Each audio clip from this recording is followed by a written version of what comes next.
nga paghatag ni Lord sa atong blessing, iyaratanggi sulayan kung kabalo ta mahandol. Ang isa nga paghandol, anak, kapiyalan bata. Maayo ba ta mo dumala, anak? Nabahinan ba si Lord og insakto? Nabahinan ba si Lord sa time para kaniya og sa iyang portion para kaniya? Og naapabaybahin sila sa atong kasing-kasing una-una. Naapabaybahin sila sa atong gipang sulti. Di kay more on blessing nata, we forgot the blesser. Kabalo ba ta mo patigayon, anak? Ingana siya. So ingana nga kung dili ta kabalo mo patigayon, anak, wala gid ma daw-daw. O di natapiyalan ni Lord o basta-basta.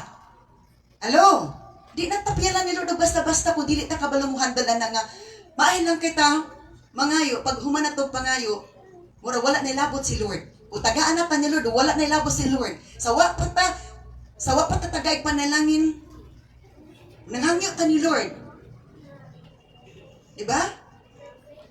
Sa di tagaan na panalangin, na wala na ilabot si Lord. Wala na siya ibahin. Dili po babahinan sa time. Katuan, nag-i-enjoy na. Sa upay, panalangin. Grabe mo simba, grabing simba. Pag nanay panalangin, di naging makita simbahan.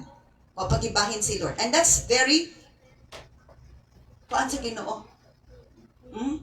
Very embarrassing before the Lord. Embarrassing ka sa Lord. Nga naman,